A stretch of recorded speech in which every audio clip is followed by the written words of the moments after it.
Hello, world. This is Chris Aballo's podcast experiment, and I am Chris Aballo. Welcome to the show.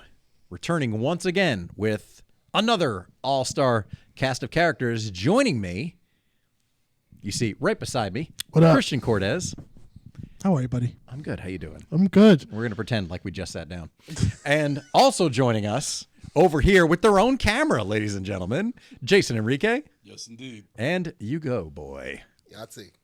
So we're here to... What's so already? I don't know. Just forget him. I don't know. Just Yahtzee. You start saying boggle every time. It's No, like say- that could he be says- your thing. he says I'm gonna boondoggles. start saying Uno, just like ringing off games. I mean, if anybody in the room can, it's you. Straight So out of it's Lake. So I'm keeping count. Someone has to. I mean, I'm not mad about it. You, what would you say, Baccio or something like that? Yeah, Bachi. Let's go. If the hand movements aren't Yeah, there, it's gravy, not real. sauce. What else we got?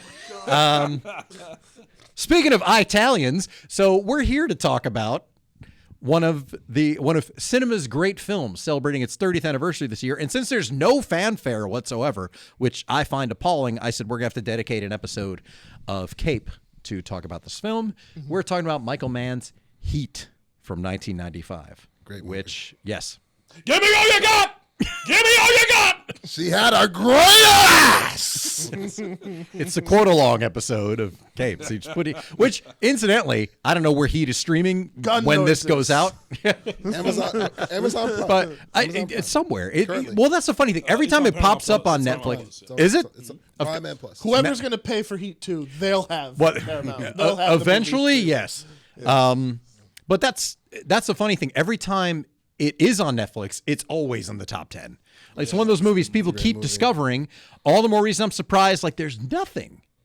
I was lucky enough to see it in 2022 at the Tribeca Film Festival. They did a screening of it, and then they did a Q&A. It was Michael Mann was supposed to be there, but he was in Italy shooting the Ferrara movie and actually got COVID, so he couldn't fly to New York for it. But Pacino and De Niro were there, along with producer Art Linson, who's also a director in his own right.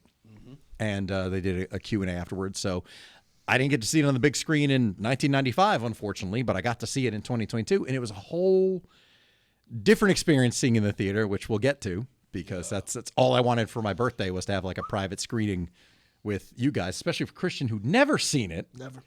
And I said, well, I'm jealous because you get to see it in the theater in crisp HD. That is like amazing. for the first time. Like that's For a little actually context, we watched it at Smodcastle, my home theater. Fitting. It was so Yeah. Fitting. It was so fun. I love watching movies privately there because it's just like, oh my god, re-experiencing things you love on the big screen is a whole joy. Right. Like that, I was just so happy to be Oh, yeah. a part of.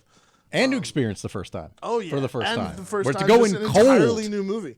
Yeah. But also, I just wanted to present a hypothesis. So Go ahead. you had said that they don't really celebrate Heat as much as like a staple of movies. And I ask you this. Like I'll not present enough this. fanfare. Yeah, I'll ask. You know what? I'll ask all of you guys. Go ahead. Do you think that that's that way because? I mean, it is so good. I'll admit, it's amazing. It Yeah. was a fucking incredible movie, and I watched it again after. Did you really? Not at the theater, but after I've since. watched it But again. I said that to you when we watched it. I was like, you're going to be thinking about this movie tomorrow. And you had to go back and you were watch right. it again. Like it's got 'Cause I'm some like- of the most tight pacing. Like And- there's not a wasted beat. Like everything. Everything gets comes used. back in a Everything way. everything that gets set up pays off. Yes. So in that way, which is huge for me because like course. that's something that took me like even as with my own writings, it took me years to get to a point where I'm like I'm comfortable like figuring out how to do proper setup and payoff to make a good story. So watching Heat, I was like, oh my god, like this is it's flawless execution, and you don't even realize like you're getting all these beats in this way. But what I was saying was, do you think that because it's so celebrated, like because it's so talked about just on the regular, that maybe most people don't celebrate it? Like, I mean, like people talk about and celebrate like Back to the Future and stuff like that. yeah, right now they're celebrating it. But like maybe Heat isn't a part of that because we already just know? Like, I don't know. I think there are things that, I mean, obviously the diner scene is hugely celebrated iconic. and has been for a long time because it was a landmark moment at the time because it was the first time the two of them were on screen together because they were both in Godfather 2, which I know you haven't seen either, but they were never on screen together. So it was a big deal at the time because these were, these two heavyweights facing them. And I mean, every adult I knew was excited about Heat. Like for that reason, they're like, it's Pacino, De Niro, and because those matchup movies, like with people who would never typically act in a movie together finally do. That's like But this was also like two juggernauts on screen together. Like that didn't but that happen. happens every couple of years where it's like, oh, finally, like these two square up. That's it does that's now, that's but like Towering Inferno. You ever seen that movie? Oh, of course, but that's like it's Paul got Newman 30 and, people, but like everybody shoots for a day or two. Yeah. So, I mean, that does, but like to have headliners and Val Kilmer, who was still on the incline in '95 as well. yes, Like, rest in I mean, peace, the whole cast is stacked. Was that before or after Batman Forever? That was right after. Yeah, 95. 94. Yeah. Okay. Yeah. So 94 was Batman Forever. Yeah. what a redemption film! Wow. It was still better than Cool Party, okay? Speak for yourself. Just to me. But, Just to me. We don't talk about But Cool I, Party. But yeah, no. We don't talk about bad nipples. But I think there are elements like that are ubiquitous. Obviously, the quotes, she got a great ass, you got your head all the way up it, and ad-libbed, things by like the way. that. What's that? Which was ad-libbed, by the way. Oh, yeah. No, that was not, of course, in the script. That was just Pacino going That's off. why Hank Azaria's character is just...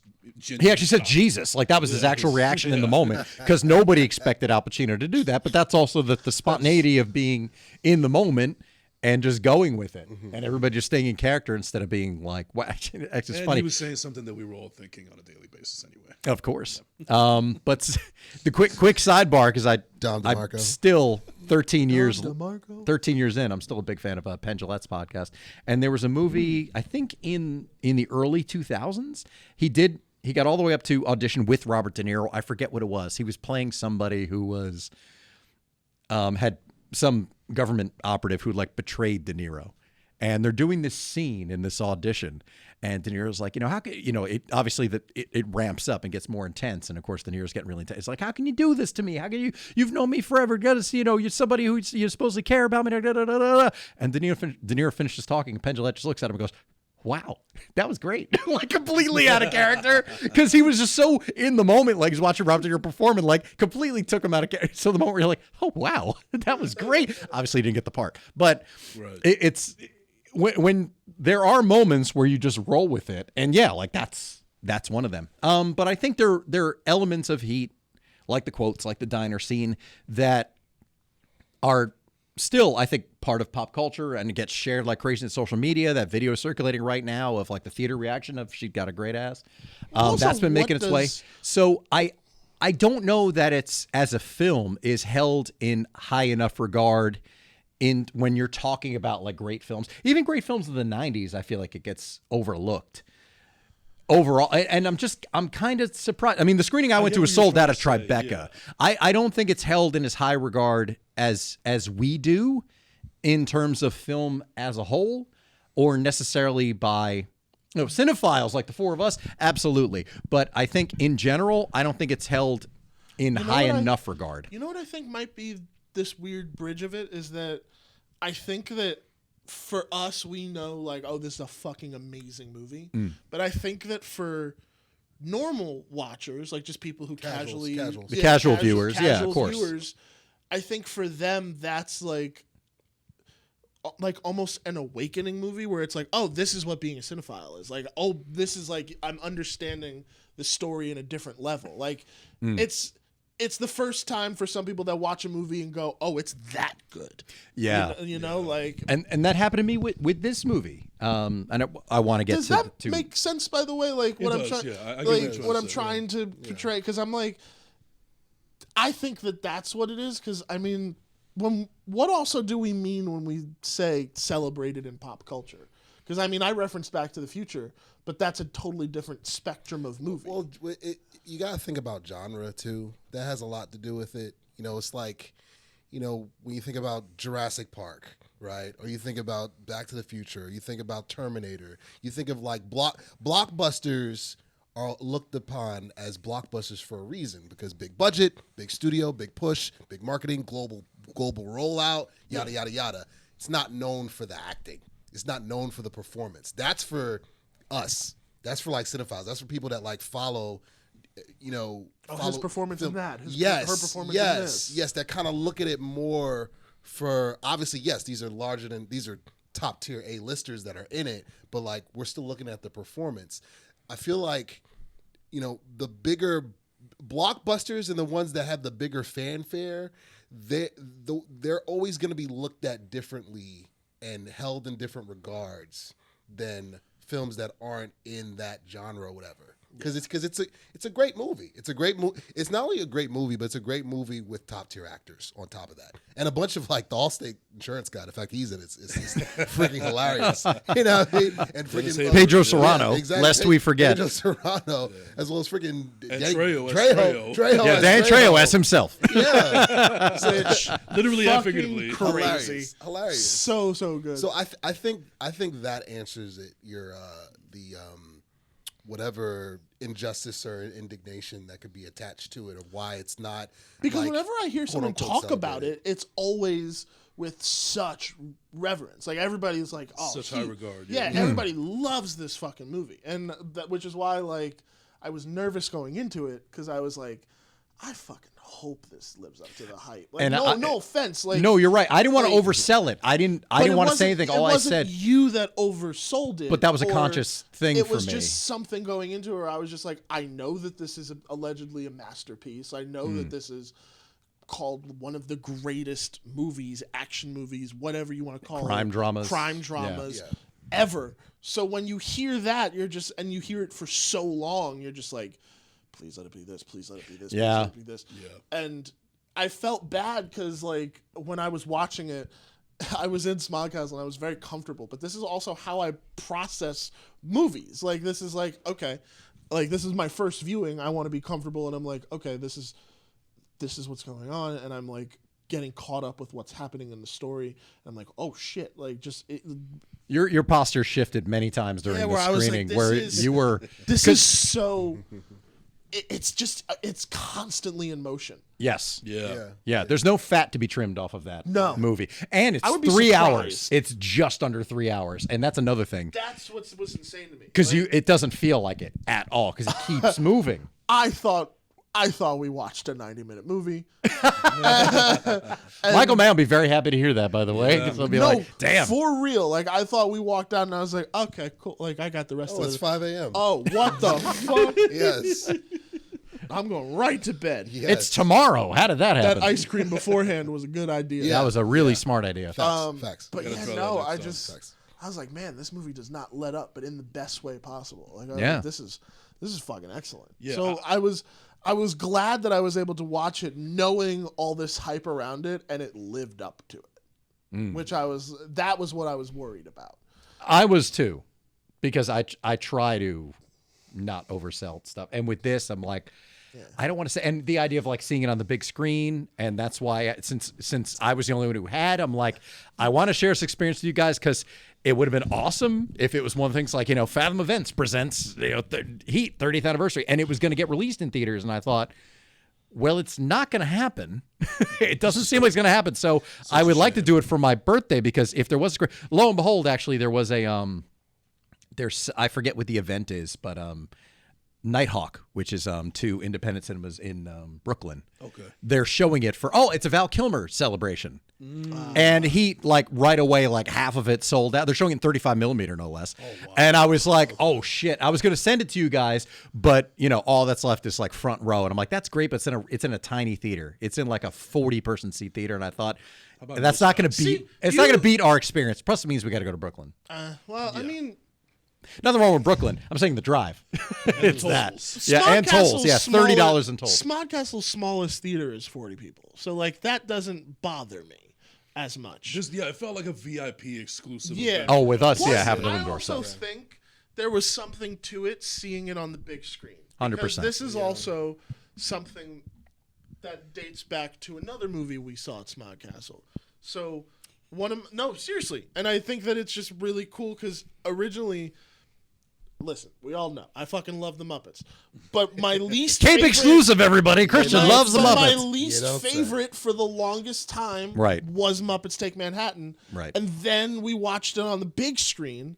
And I was like, oh my God, this movie's fucking incredible. Mm-hmm. Like, I just didn't like it because I thought it was weird as a kid. But like, no, this is fucking hilarious. This is great. Yeah.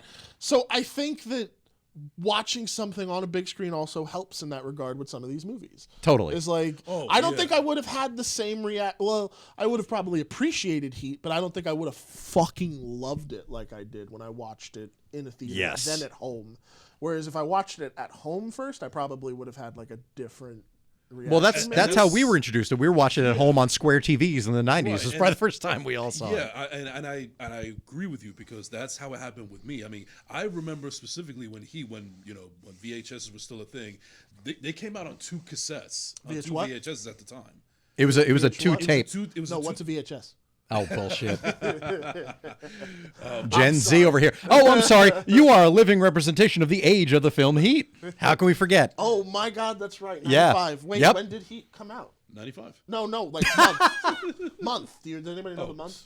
Fuck if I know. I think it came out in December. I think it was Aballo late. and Aballo. Holy shit. And nominated I'm older for than Heat. and nominated for 0 Oscars, which is Really? yes. Really? That's what I'm saying. Nothing. Not editing. Nope. Not writing. Nope. Not any of the performances. Because you see, I think unfortunately, Trejo should have gotten nominated. December. Unfortunately, I feel like it was a movie at that time in '95 where, you had these 2. December 15th. December 15th. Oh, wow. 1995. Yeah. I'm April, so I'm a baby. Yeah. Yeah. So I feel like, it had these 2 A-listers, megastar, iconic actors of all time sharing this film, top billing and so on and so forth. But I think that I think this movie is so ahead of its time with its storytelling, with its characters, with its runtime. Though everything that Michael Mann wanted to do, I think it would be much more appreciated now because people are used to these kind of these structures and the long run times and this and the forth. And I also think that the biggest selling market besides just the 2 top actors that are billed is the action scenes. I mean, still to this day, 30 plus years now, I cannot think of another better shootout scene than the one in the bank robbery in this film. 100%. That is the best one of the best shootout scene I in think it's film. top tier. I think it's number 1. I agree with you completely. Shootouts, yeah. And then action scenes, I'm like, oh my God, the list. But no, Well, yeah, but that shootout. That's that shoot. 'Cause I that- remember, It's like, so in the- realistic. realistic And in just the- thrilling. The sound, The like sound, when the we sound were, quality, Yes. sound quality was top. It's tier. immersive because you feel like you're on the street ducking for cover while that's going on. And those are the sounds of blanks because they were going to replace it in post with they were actual like, "This is gunshots. fine." But because the sound of it reverberating off of the buildings All and that the wide open space and downtown, they're like, skyscrapers, we can't replicate that. And when you listen to it, nobody's like, that doesn't sound like a real gun. I mean, some asshole is, but they're at home by themselves, with a bottle of Vaseline next to them. But otherwise, like, Bus can't drop off a cliff. but they, I don't have it's fun yeah. with people like that. Like Well, no, I agree. Well, I'm saying somebody complains about that. I'm sure you find YouTube comments, with people bitching about that. But it's cinema like sins. Fuck you. they haven't done Heat. I don't believe. But they are so like it is so immersive, and the idea that like the volume and the actual ambient sounds of everything, of the blanks firing. It's like you can't replicate that. Like you can't replace that. And that's another thing. I feel like it's so many movies age better. I mean, I'm talking like I've recently because I genuinely enjoy them, but I've revisited some like Van Damme and Steven Seagal movies from the 90s.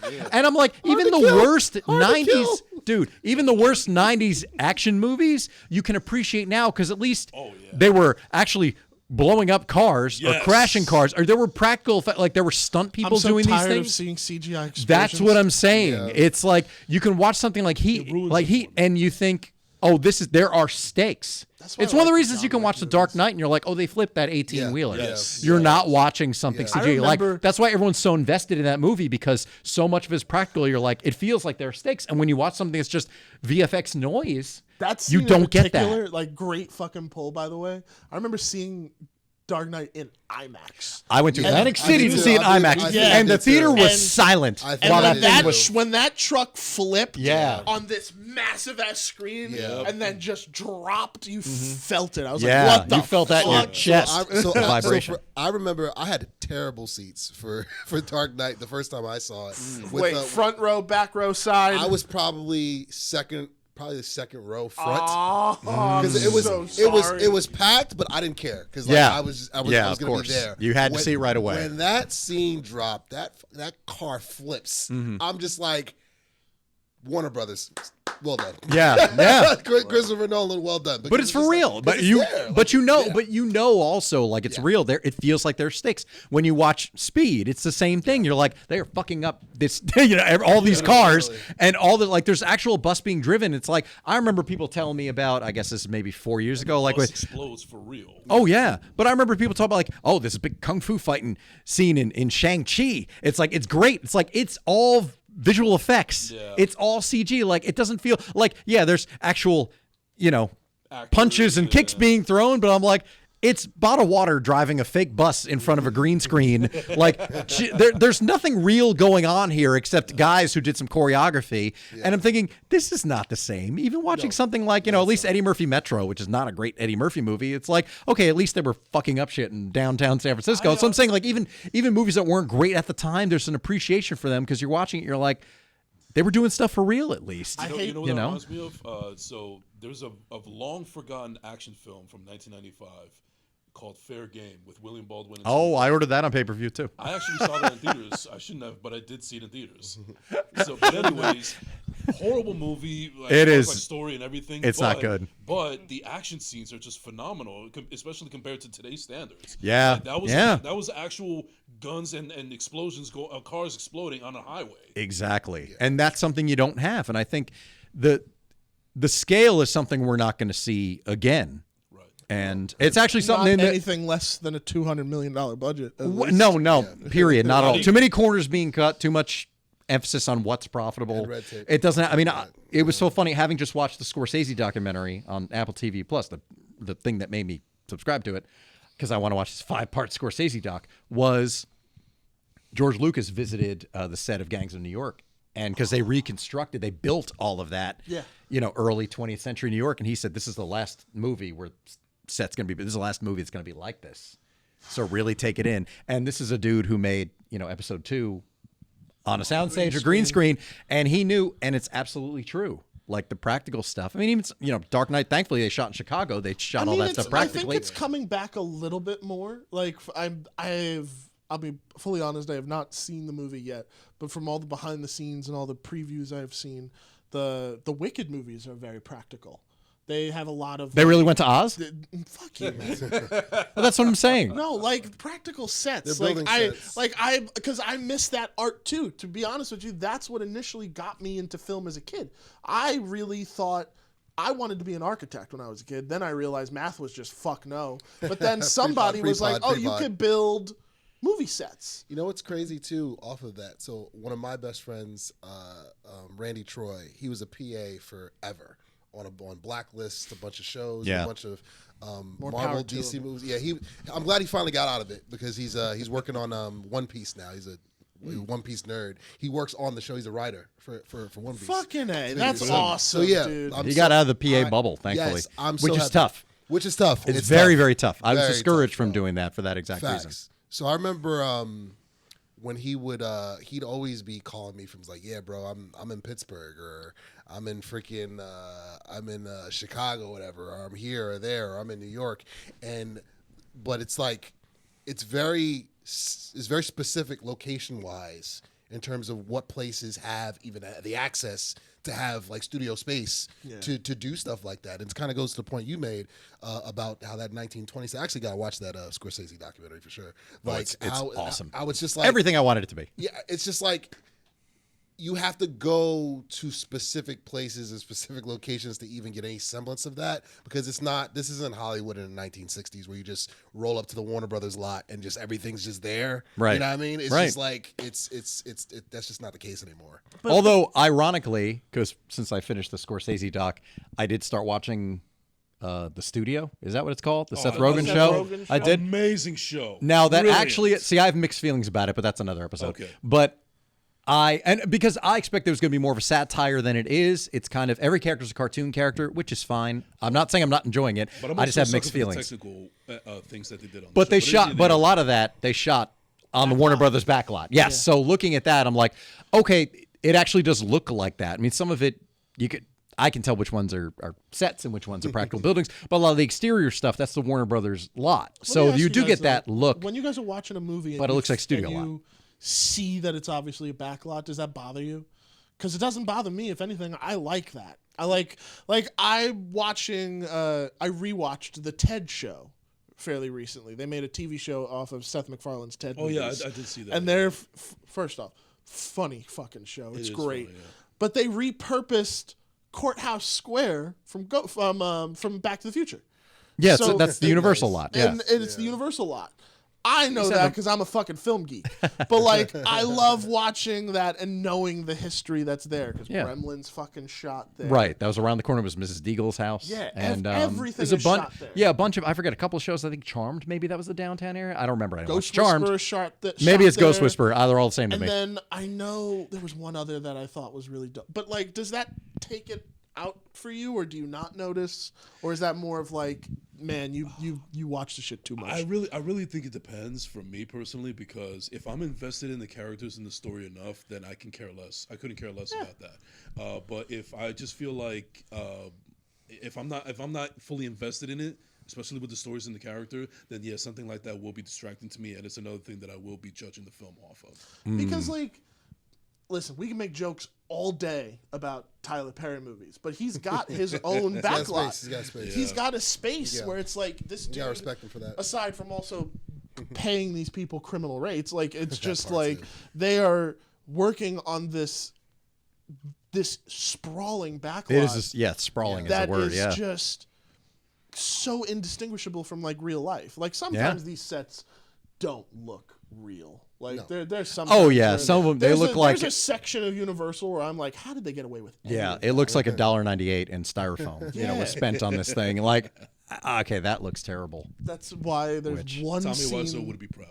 There's one scene in Blues Brothers in particular that I think you know what I'm talking about. When the Bluesmobile goes Yes, over I know exactly what you're talking about. the It's fucking- it's Yeah. one of my favorite yeah, movies for a when reason. it goes over Yeah. the car that smashes through the street, Yeah, and I'm like, yes, that's fake. That's like it's 100%. all bullshit. but it's okay. Yeah. because it's freaking. But like But I think that was John intended Landis. though. yeah, Yes. like it's a funny juxtaposition it's in a John movie that's Landis. been playing it straight the whole Right, fucking because time. it's over the top. So I Yeah. think that's Yeah. part of the charm of it. But for speaking of, whoa, it's almost gone because we've been here for a little while. That's one of the things I think I appreciate about Heat, having lived in Los Angeles, and one of the things I appreciate as well. My second favorite Michael Mann movie, Collateral. Shout out Poor to Sherry. Poor Sherry. Shout out to Sherry, by the way. She was a every star. location. She was a star. She was a location manager on that. She was Yeah. she was in the movie. But that's Sherry the thing. was in the movie. But that's Literally. exactly it, because She's an extra. that shows actual LA. It doesn't show Hollywood. It doesn't show the, all the glamour. Angeles. It shows Los Angeles. It doesn't show LA exactly. And Collateral does the same thing. It's like here are the movie, actual neighborhoods. Here are the real locations.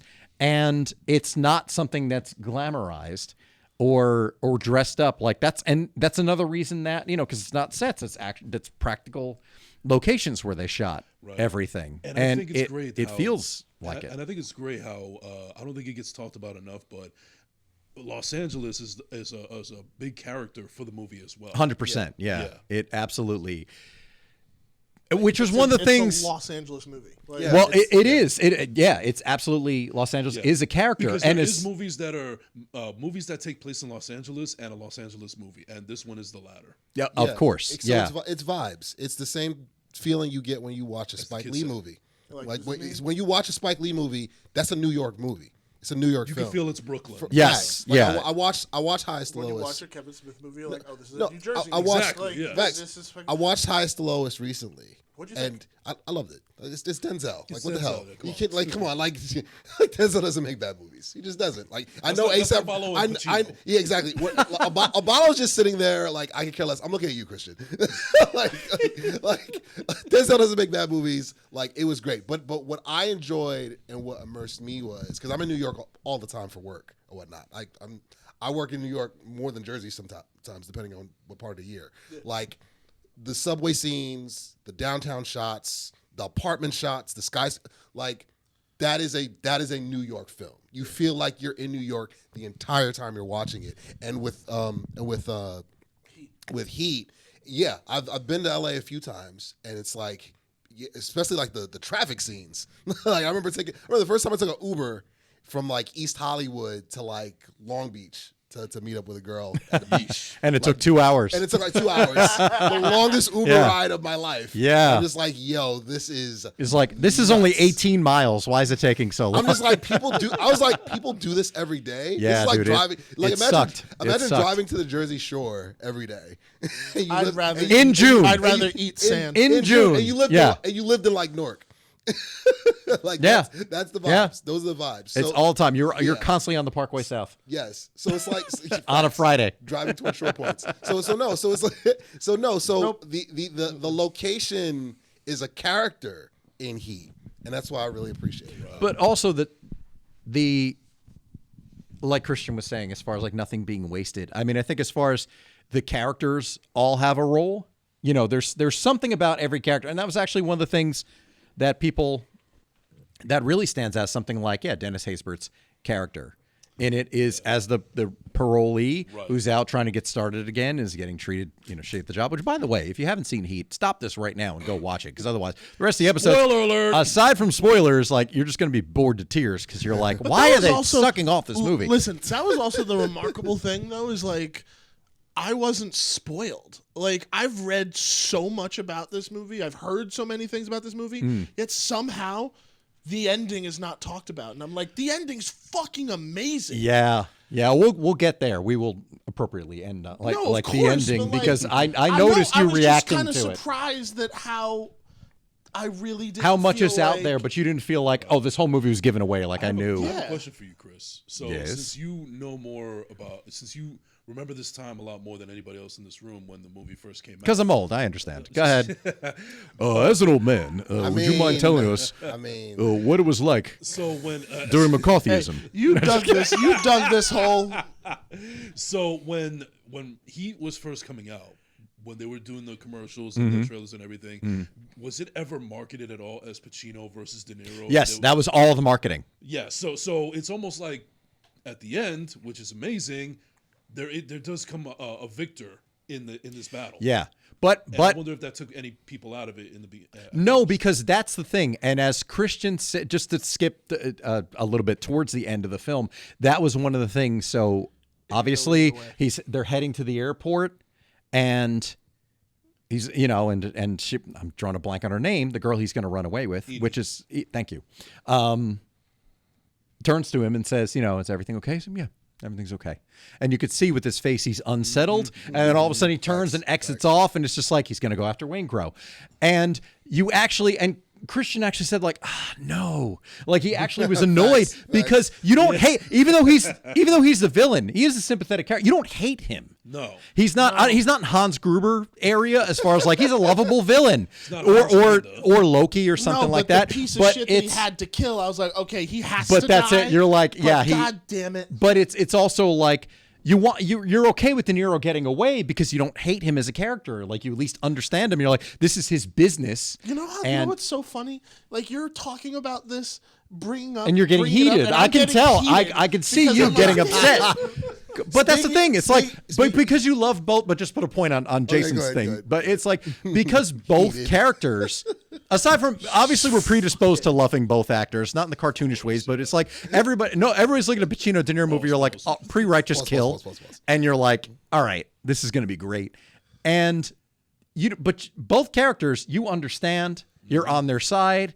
could And be you would either feel, you would feel bad for Pacino if De Niro got away, and you also feel bad for De Niro because obviously, Well, that's the mark of brilliant writing. Yeah. Because totally. because Michael Mann it's so easy to go the cookbook route. All right, protagonist, antagonist. Fuck that antagonist, man. Like he's gonna get his comeuppance or whatever. Right. There's a clear good guy and a bad guy. Or if you This want is a very gray yes. movie. That's why Righteous yes. Kill is trash, and it has those two actors in it. But that's neither here nor there. Or if you're a wrestling, Well, if you're a wrestling nerd, a heel versus a good baby face. It's like, yo, like he's only your evil, your good is only good if he's got a great adversary, a great like force of evil he's working against the Well, whole that time. just always is just a great thing in movies. Like, if you have a great, good character, like, then you have to have an equally, if not better, villain. And what I love about the protagonist in Heat is that, he is the good guy on paper. To a degree. But he is extremely flawed human being. I mean, he's on his third marriage. He has to deal with a stepfather that doesn't want anything to do with his stepdaughter. He's too immersed into his own job. He will throw he people knows under the it. bus. He actually has more in common with the actual person he's trying to catch as opposed to everybody else on his team or on his family. Well, and that's exactly one of the things where, and I'm going to direct this toward you because it was your first time. Obviously, you were aware of that this diner scene existed. You know, it's in the lexicon. Yes. You know, it's a thing. This diner scene. When it finally happens and the two of them are face to face, it's at the end of it, you're like, I need a fucking cigarette. Like I don't even smoke, and I need a this is because it's iconic. It happens. It happens at the perfect moment. I was holding You're my ready breath. for it. I was like, oh God. But you're also like, these are the only two people in the world who understand each other, and they're on opposite sides. Which is the thing that you're like, damn it, only one person's going to win. But you're like, these two men get each other, and nobody else around them understands. And that was, which is the frustrating thing. And they even know at the end of the scene, it's like, oh, maybe we'll walk out of here, we'll never see each other again. And they look at each other, and then they both crack a slight, it's very slight, but there's a slight smile where they know they're going to see each other again, and they know it's going to be a showdown. Like, they know that's coming. It's two sticks And they're of both- dynamite having a conversation. Well, that's it. The Perfectly said. thing I don't like about when people discuss this movie is they're like, oh, it's a cat and mouse game. It's like, no, it's a cat and cat game. It is. Like, it's not cat and mouse because they're both equal in this. Not And just they're that, It's both. Tom versus Tom. Literally. Yes, exactly. Like, it's not one going after the other. Like, Oh, it's spy versus spy. There you go. yeah, there you go. It's Not five just versus, that, I love the simplicity of him just pulling him over casually. Yeah. Like you would think. How you doing? You would think that. What do you say? I buy you a cup of coffee. Exactly. But even that moment where Yes. they both got their guns. You see, they're both got their hands both on their ready to guns. go. They're both and they're on like, go. all right, if shit's on, shit's on. Like, it's that on. moment where it's like, oof, and then it's this quiet moment in a diner, Brilliant writing. sitting with That's the coffee. thing, Brilliant though. writing. Like, and I'll be honest Brilliant. with you. Okay, diner scene is iconic. That had me a little more enthralled than like I understand the context of the diner scene. It's incredible fucking. It's an incredible demonstration of tension because you both know that they're not talking about what they should be fucking talking about. But then also, as I described it, is two pieces of dynamite having a conversation. Yes. But that moment in the car did have me though. Like how Right before, when Al Pacino's Yeah, walking up to the window when he pulls him that over. has me, and I don't Yeah. know what it was, but I think it's because I've seen so many of those like kind of situations just go fucking terribly wrong in these movies. But it's- and also real life. But also, it's the build. So- It's almost exactly halfway through the movie where Yeah, you're like, and you're like, these oh, two, shit. yeah, one finally caught up to the other one. I do wonder, like, And they're actually what gonna interact. time in the movie does that happen? Because I always am fascinated by movie structure. And I'm wondering if that is actually like the midpoint of the movie. It's close to the middle. It's not like dead on. It's not, like 85 minutes in or something or, whatever. It's One not of the- exactly. One of but, the things I've always studied is Dan Harmon as a writer and his story circle. He's been able to basically say that you can break down any story into like these basic principles and stuff. Right, You need right. go, search, find, take, return, change. This is very nerdy stuff. I apologize. No, I'm here but at for the it, same bro. I'm here time, for it, baby. they- we're here talking about a specific movie. but It's you pretty can, nerdy you already. can break down most story beats into it. Like I remember plugging Back to the Future into it and realizing, oh my God, it's hitting not just these beats exactly, they're lining up on the clock. Right. So like Right. the midway point is the midway point from the start, and it's like, oh, okay, these are all lining up, and it's the we were talking about it earlier. It was the setup and payoff. Yes. It's visualized. So that's why I was like, I wonder, is it like the actual midpoint of the movie? By the way, how boss was it? And it's a minimal thing in the movie, but how boss? I felt like it was a big boss move when Pacino just decided to go get a helicopter using taxpayers' money to go get a helicopter just to find out where De Niro is driving so they can get up and catch up to him to invite him for a cup of coffee. But when does it happen? That's another thing too. When you realize it's when he goes home and he says to her, "Where are we going?" Out. Like, all right, I came home to my wife. I don't have a wife to come home to because she's checked out. So I'm gonna go finally chase down this thing that I've been spending all this time chasing down, this one person, and sit, and whatever happens, happens. Like even that is set up perfectly because of it's kind of like not an all is lost moment, but damn near, where it's like, okay, I'm finally going to have some peace. I'm going to go home, put this thing aside, and it's like, okay, now I got to go after him because I have no reason to go home now. Right. So even that, the way that builds up is it's so incredibly smart. Now, the thing is, this script, when it comes to writing, when it comes to all of this, Michael Mann started this in the 70s. Before he made Thief. Yeah, this is what I had read, is that it's technically a remake. Kinda. There was a version of it called L.A. Takedown. It was a TV movie in 1989. Yeah, which of course got released after Heat. It's like the Heat is on or some bullshit like that, trying to get marketed by whoever owned the rights to it. So it is a version of Vincent Hanna is an L.A. cop and blah blah blah. It's a movie they shot in 19 days in 1989. It's just a TV movie that was never 100% what Michael Mann wanted to make. Hey, don't knock TV movies. That's what Duel was. Well, okay, but that's a different time. That's 50 years ago. It's a different world. That was when everybody watched TV. Now it's a different. Even 1989 didn't have the weight. That was during the Disease of the Week movie era. I remember it well. Disease of the Week. Yes, every Sunday night. Every Sunday night. Crazy. It was Disease of the Week movies. I remember my mom watched them all. And since we had one TV, we all watched them. No, it was some kid born with something, or a mother's dying and a single father needs to go it alone, shit like that. Gotcha. I just thought he was calling these movies so bad they're disgusting. No, legitimately, there's got to be a Wikipedia profile for Disease of the Week movies. Don't look it up right now. We got to focus. Damn it. No. Because we've been here for 2 days already. What was crazy for me was, because again, like just bringing it back to, of course, the Out, because they got to somehow, some way bring it back to that. Yes.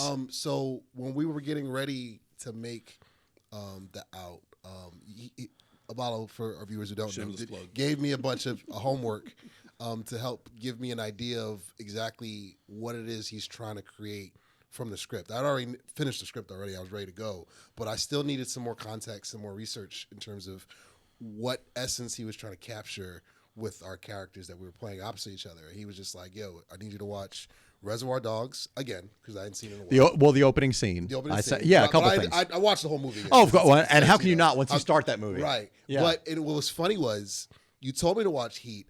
I'd never watched Heat in its entirety. I don't know if I told you that. No, I don't know. This is breaking news. Okay, there we go. So wait, you mean saw Heat? No. So I in preparation for the early Out, 2023. Oh, yes, okay. I watched Heat on Hulu because it was right in its entirety. But it was just at home at like 3 a.m. because I'm a night owl and whatnot. Mm-hmm. It was brilliant. And I'm freaking messaging him, DMing him on Instagram while I watched it. Like, this is fucking good, bro. Yeah. I thought it was one of those movies you hadn't seen in a while. And we're rewatching. I hadn't seen it. But you hadn't seen it top to bottom all the way through. No. I saw it. No, so I saw it on the WB. Yes, the WB. Oh, so you saw it edited to shit. Okay, yeah, that barely counts. As a kid, I saw that. And I don't remember seeing it on HBO. The WB. Exactly. Okay. You're right. So that's how old I am. So watching it, Wayne's Brothers came on right after it. Turner Classic Movies. Facts. Well, CS, I meant. But go. Heat was the lead-in for Wayne's Brothers on the Jamie Foxx show. It definitely was. So it's like wow, this is counter-programming. So watching it, watching it, the first time watching it in its entirety, and then getting ready to do our film together, I totally got what you were trying to do with that diner scene? Because I'd seen bits of that diner scene over the years, and I was just like, is that from that De Niro Pacino movie or whatnot? I gotta see it make on time social watch it. media I all gotta the watch time. it. Well, that's Right, it. It's right. again, it's in the lexicon, not as a Exactly. film, but like that scene Everybody's like, is iconic. Oh, it's great. It's great. It's great. It is. And to even go off of that, growing up as a kid, I didn't go to the movies.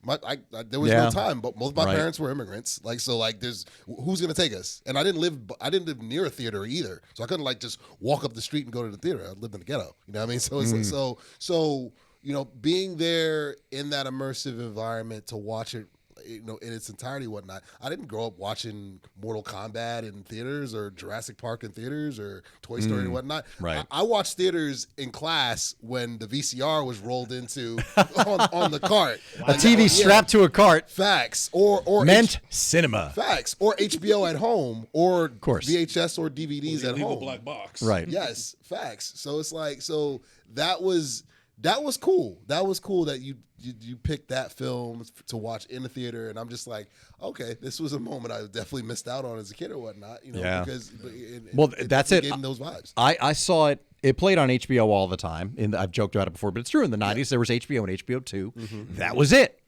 And it played on HBO. It was always on HBO. So I saw it on a 20-inch square TV, you know, cropped. And it wasn't until, I don't remember if I got the first Warner Brothers DVD with like the snap case. Remember it was like yeah. cardboard and snapped I out. Yeah. But there was a 2-disc special edition Taking it DVD back. that came out. Maybe it may have been 2005 for the 10th anniversary, because that was when special features were a thing, because DVD sales were huge.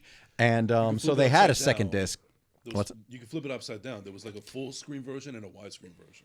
I think it may have had that, but then there was a separate disc for special features. Like yes. Warner Bros. Had 2-disc special editions, and it was a big thing. like there was that and True Romance and a bunch of movies that got. So that with US Marshals. Yeah, there were a bunch of My movies that Fast came out, Romance. I and love yeah, those docs. I know, and I love that continue over to the Blu-ray. So I mean, I hadn't seen it widescreen, but even at that point, I'm watching it on maybe a 27-inch TV widescreen for the first time. Still not the full effect. And I'd seen it many times over the years from, let's say, 96, because usually movies would premiere on HBO a year after they were in theaters. Right. HBO and Showtime. So it wasn't until I think I used to buy everything on DVD, I used to buy everything on Blu-ray. But I want to say it was 2017, the Director's Definitive Edition Blu-ray comes out. It's 2 discs. It's got some all new features. At that point, the rights to Regency Films had gone to Fox, so it was released by 20th Century Fox. It was still 20th Century Fox at the time, and I got the Blu-ray, and I watched it on my widescreen TV, which I think was maybe like a 43-inch widescreen TV. So I watched it properly, so to speak, widescreen for the first time, and I was like, "Wow, this movie's great. Wow, this movie still holds up." It wasn't until 2021 when I watched it, because I found out the aforementioned Sherry hadn't seen it. And I was like, wait a minute. De Niro's like number 1 on your like dream husband list. And this is a De Niro movie you have not seen. He's down with the swirl. And we had He's recently, down with the swirl, She's a folks. type, Just she's a say, type. just say, and just we all, say. De Niro's a Swirl Hall of Famer. Yes, The Swirl yes, Hall of Famer, if we're being Gold honest. jacket, gold jacket. Yeah. Hall of Fame. But with black piping. Yes, So, Facts. Facts. I mean, come on. Facts. So No, anyway, Touche. so we had a couple weeks prior, we watched Insomnia, which she never watched because she loved Robin Williams and she never wanted to see. She didn't want to see one of the Dark. That was the first in the Dark trilogy for Robin Williams, and we watched that, and she really enjoyed Pacino, because her whole thing with Pacino, her only reference point really for Pacino was Ocean's 13. Which is at least wow. Pacino. Hey, oh, come on. It's Pacino playing kind of a character that doesn't really stand out. Like, he's kind of a dick in the movie, but it's not the personality, and it's not the kind of loudmouth, foghorn, leghorn Pacino that everybody made fun of in the 90s. That started with Scent of a Woman. It's a more understated performance. I just love how racially ambiguous Al Pacino is. I was thinking about that the other day. It's like, yo, this guy played Tony Montana. This guy played Carlito. Michael Corleone, and a burnt out LA detective. Yeah. Vincent Hanna, which could exactly. be, yeah. Lieutenant Colonel Frank Slade. Exactly. So which Christian hasn't seen either. I feel like the only other person, Son of a Woman. We talked about it. You haven't seen that. You do need to watch that. We should watch. That should be a And he screen. also played a gay guy in Dog Day Afternoon. So He did. I did not see that. He did. You never seen Dog Day Afternoon? See, it's the 50th anniversary this year. That's supposed to be released in theaters, but now if you don't know about Dog Day Afternoon, obviously everybody kind of does. I don't. But it's a bank holdup. Neither of us do. Okay, Based on a true story. it's a Black bank. guys, Yeah, it's based on a true story that happened in Brooklyn. There's a bank holdup, and the main reason Pacino's character is robbing the bank is so now he has a wife, but he also has a lover on the side, a man who he's basically getting the money so the man can have a sex change operation. And I'm like, someone using violence to get money for. When was this? That's This is 75. This movie's 50 years ago. Is this before Taxi? Yes. Because I was late. Wait, Taxi 'Cause Driver? Taxi Driver, yeah, not the show. I was like, Same. Yeah. It was. Yeah. What? Wait, we talk about Tony Danza. We talk about classic Italian. See, we're talking about Tony Danza. Hey, all that's the right. Get same- my cab. We're gonna go to all the Mona's. same person. We're going We're all to the Mona's. same person. Everybody. Anyway, I can play that on guitar. I was late with that too. I didn't see Taxi Driver until like probably 2000. And I saw Taxi Driver- COVID. I watched it during COVID. Really? That's the See, first I time saw that in high school, and it wasn't until that was another one of those movies like you revisit as you get older, and you're like, oh, I know dudes like that. But at Yeah, 17, yeah. like I didn't know dudes who were like that. But also, like you don't have the reference point, like the experience for everything. I mean, frankly, like I knew my dad like knew people like that at the time. well, yeah, but it's also one of the things like similarly with Scent of a Woman, like people look at that and they think of it's kind of like a joke or like, oh, really, Pacino won for that? It's like I know guys like the character Pacino plays, like the former, Army colonel, lieutenant colonel, and all of it. I'm like, but I know people like that, so that's why it hits me differently when you've met that character type. But for some people, it's just a cartoon, Wasn't Chris so they can't get into O'Donnell it. Yes, opposite him? Yes. yeah, he was the kid. It actually tracks with Batman and Robin. So, It was prior to When the Batman fuck Forever. Did this come out? 92. No, 92. yeah. 92. No, I watched it late night on HBO one night, one of my insomnia nights where I couldn't sleep. It just came on. I was like, I've never seen this Al Pacino movie, and I was like, this is great. It's I didn't know it it's won Oscars. great. It's such a good, and it's one of those, I've talked about this on the show before, but it's one of those movies like I watch now, or let's say I've watched within the last 10 years. And it's interesting being in between the teenager's age and Al Pacino's character's age, because he's obviously in his, let's say in his, mid 50s. And Chris O'Donnell's character is like 17, and kind of being in between those two ages, you can kind of see both sides. Oh, wow, I could see you being a young, naive 17-year-old looking at things at a certain way. And also the elder, so to speak, who's also trying to say, who knows kind of how things are going to go and is running different personality types and all that. It's one of those that I watch and it takes on different meaning for me now because I'm like, wow, I get it. Like I remember my parents rented that and I watched it in, 92, and it didn't resonate with me the same way. I thought Al Pacino was funny, but I didn't get the deeper levels of it. And- so that, go ahead. I was just going to say a little trivia for you. The director of Son of a Woman was also the director of Beverly Hills Cop, which is one of your favorite. And Midnight Whoa. Run. Wow. And Midnight Did Run. not know Martin that. Brest had a Martin fuck. Brest, yeah. I mean, know that. Beverly Hills. Martin Brest as a director is unappreciated, and unfortunately, his last film was. Gigli. Let's say it together, Gigli. Yeah, but like But- at the same time, but get your flowers. Beverly like, Hills Cop, Midnight Run, and Scent of a Woman is a fucking streak, though. Yeah. I mean, those are three of my favorite That's a movies. catalog right there. It Yeah, is. that's a I mean, those catalog. there are directors who will not make movies as great as any of those any one of those in their career, let alone three in a row. Wow, good for him. So anyway, but getting back to Heat and watching it. So fast forward, it's August 2021. Sherry had never seen it. I'm like, okay, we're gonna watch this, and I hadn't seen it in about 4 years. But it was the first time I watched it and saw and had the opinion of it that I have as I sit here today, where I'm like, and it's having worked on some films, having written, and different things like that. I'm looking at it as the film it is, but also as an artist and saying, wow, this is a perfect movie. Nothing is wasted. Everything that's set up pays off. Visually, it's shot well. The tension, all of that I'm looking at is just like, this movie's amazing. And I'm not kidding. Between August of 2021 and August of 2022, I probably watched it 8 times, including that screening at Tribeca, because I kept going back to it and watching it in full. I never watched the abridged version where I'm skipping over chapters and segments and all that. I watched it top to bottom because I'm even realizing, okay, people say, Evie and and De Niro's character are like, oh, there's no chemistry, nothing like that. But then when you watch it, you realize, you know what? When he's in the scene, it's, Danny Trejo and his girlfriend, Tom Sizemore and his wife and daughter. And, he's surrounded by Val Kilmer and Ashley Judd, and they're all happy. So you're like, well, yeah, all of a sudden he accelerates and he's like, no, he calls Evie, I want to see you tonight, and all of that. Now he's realizing what he doesn't have. So that's why he's quick to let's go to New Zealand. I think and all of that. He's like, let's go, I'll build a studio for there. Because now he's realizing, as much as, the night they met, I'm alone, I'm not lonely. Yeah. Now he realizes this is what I'm missing. Great and it was line, also great line, by the way. Of course. Great line. And the idea of, the bank robbery, it was just another job. But it was at that point he realizes this is the last job. So it's not the cliche, like, one more job and I'm out, boys. It's not that kind of thing. It actually was, while setting up, he realizes, you know what, I'm going to do this one because I said I'd do it. And then I'm done. I'm running away with this girl and gonna actually have some kind of life. Yes. So while people criticize just like, oh, they don't have any chemistry, it's like, but at the point he wants to commit to somebody because he's met somebody and he's ready to go all in.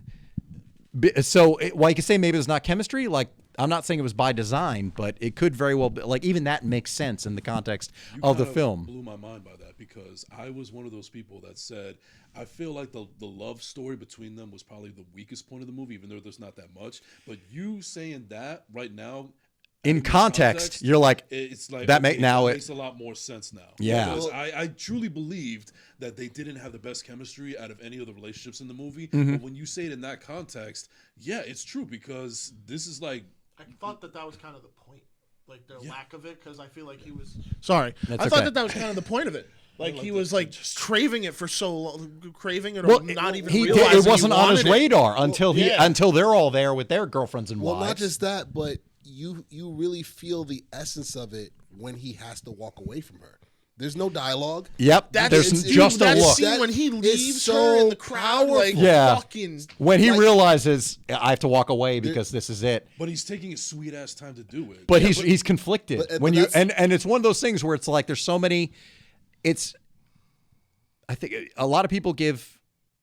So I mean, Tom Hanks springs to mind, like someone who it's an actor to watch think. Like you don't need to. Yes. They don't need to say anything, and that's one of those moments where you look at De Niro and you're like, they don't need to actually say anything to each other. You can see him going through all the thoughts and all the scenario and everything even in this moment. He's even like, her, yeah, just like no, and it's like don't we're not leave. getting out of here. There's no way to drive this car out of here because of all the people being evacuated. I got to walk away. That's it. This is it. This is sidebar just for a quick second. One of my because you brought up Tom Hanks. Yeah. One of my favorite movies of his, the extended cut of That Thing You Do, because everybody who cast has that ability. Yes. Where like they can convey so much with so little. Like just like when you realize you're looking at somebody thinking, that's very hard to portray, especially accurately. It is, and which is why that's why I was proud of you when you won for the out, because like there is your monologue where it's like you're talking about what you want to talk about, but there is this underlying thing that is happening here. The monologue to camera that was on my mind, where I'm like, I need to actually try to think about it. And that was why why the angle changed for that moment. Because I'm like, oh, he needs to sell his friend on this, but he also needs to sell the audience. Yeah. If there was an angle I was going to use that I was shot for the majority of the short. But it's very hard. And then that's why and I felt it was going to be hard too, and I didn't know whether or not I pulled it off. But you saying I did makes me feel like I did. So. Well, You thanks. won an award for it. All right, thank finally- you. I appreciate it, but I'm Goodness but you don't. gracious. But you in the moment you don't know. I mean, you guys have done stuff. I You don't know, know I in the know. moment whether like I don't know if we got it, and at the same time, you don't know if it's reading on camera the way you think you did it either. That's the beauty of it, that we've talked about this a few times of art. It's like we can only have the frame of reference of doing it. Totally. That's all we have. Or if you wrote it, or if you directed or produced it, we Right. only have the frame of reference of somehow making it or whatnot. Once we let that go, and then a room full of voters or a room for an audience of the strangers, ticket buying public, which is what we had with two Yes. sold out audiences for our film. As soon as they It's get like, their hands on it, it becomes whatever it's going to become, and it's the same with Heat. Like For sure. So it was built up and propped up as icon versus icon, obviously, because you have more of an appreciation and understanding of that, considering when it came out. Now time has gone on, and it's. I believe it's aged masterfully, like a barrel of wine in Spain that's been in there since like the 1700s. Like it's aged so well because it's so much more than just icon and icon. It's a great story. It's great cinema. It's great sound. It's a great score. It's a masterclass of directing. Like Collateral is one of my favorite films as well. You know, I remember I rewatched that like a few months back, and I'm just like, this is still perfect. This is still perfect. Yeah. Because when you watch a Michael Mann movie, you know it's gonna have a vibe to it. Just like a Christopher Nolan movie. Just like insert any of our favorite directors. But Michael Mann's not somebody who's talked about as a director in the same way either. I mean, it's having loved Heat and watched it so much. Right. Only this year, earlier in 2025, for the first time, I watched Thief. His first movie with James Caan, and I feel now. See, here's the thing: there's an excellent diner scene in that with him and a girl he's trying to get. Which I looked at him like, okay, this seems like. And he went back and rewrote. That was his favorite scene. One of his favorite scenes he's ever done in any movie. It is a great scene, but I feel like so much of that movie is. I feel like. And there were a lot of movies of the day, back when stars sold movies. So much of it was, if you like James Caan, you're going to like Thief. So much of it was like, I didn't think his character was particularly likable. I wasn't particularly rooting for him. I feel like so much of it was, you like James Caan, come see this James Caan movie. I didn't feel as much for the character. I didn't get invested in it in the same way watching it, and I wanted to. That scene, though, and you can watch the diner scene in full, and that's like a 9.5-minute scene. It's long, and it is great. But it's the best thing in the movie for me by a long shot because I don't feel like it worked in the same way. It's called Thief. Thief, yeah. I gotta watch. It's streaming somewhere. Yeah, it's. Is it okay? Yeah, because it's on my list. I keep on trying to go to it, but I've just never. I never have time to watch it. So. It's and I get it. There's so many movies I want. My watch list is 200 movies deep as well. Yep. Right. And but I feel like it's one of those movies where it's like, okay, audiences like James Caan, so. If you go in liking James Caan, you'll like the movie for that reason. As a movie, I just didn't think it was kind of the same thing. Whereas it's not like you could look at it and say it's Robert De Niro and it's Al Pacino and it's Val Kilmer and all that. But for me, it's like they're characters, and I feel like it's tough to pull off.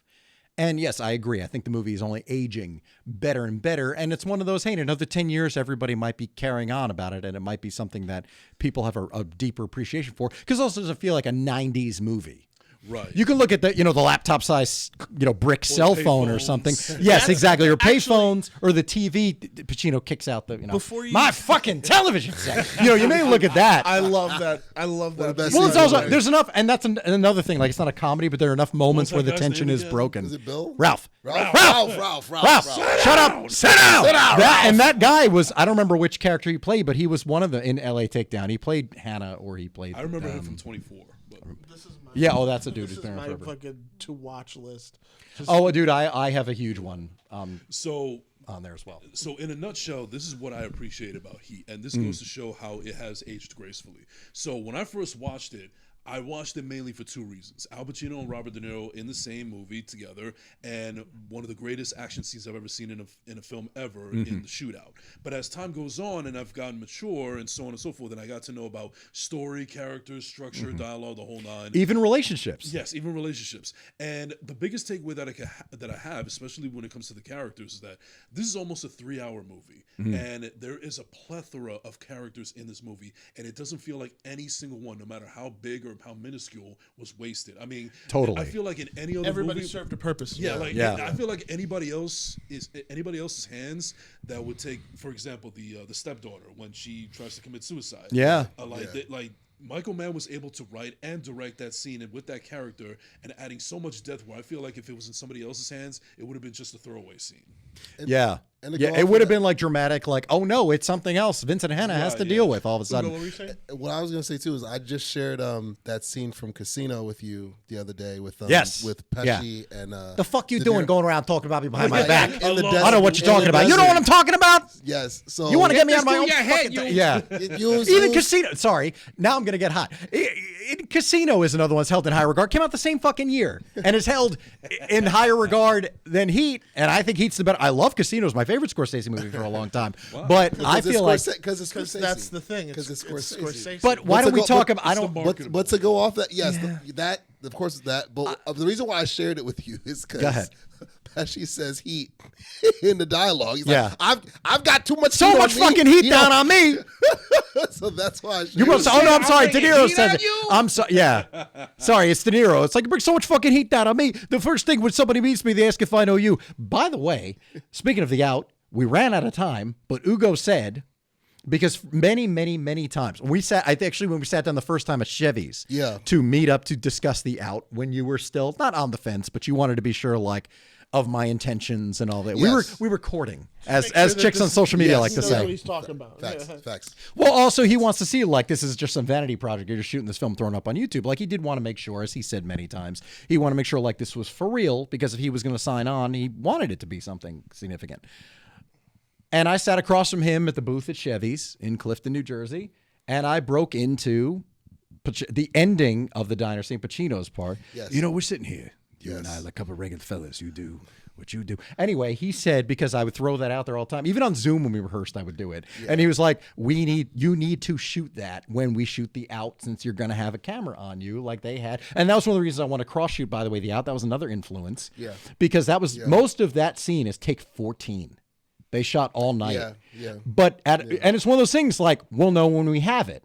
And they kept going and going. And Pacino and De Niro did not rehearse. They didn't want to go through it because they wanted it to be, there's not supposed to be an easy chemistry there. They wanted to actually go in, like De Niro insisted, like we shouldn't rehearse this because it's got to feel like these guys are actually finally sitting down. It shouldn't be smooth. That's why directors have so much. Like I have so much respect for the art of directing because I was just watching a clip where somebody was talking about the scene in which spoilers Breaking Bad when Gus meets his end. Yeah. And they shot that I think probably the same 14 times. Yeah. And they got it on the 15th.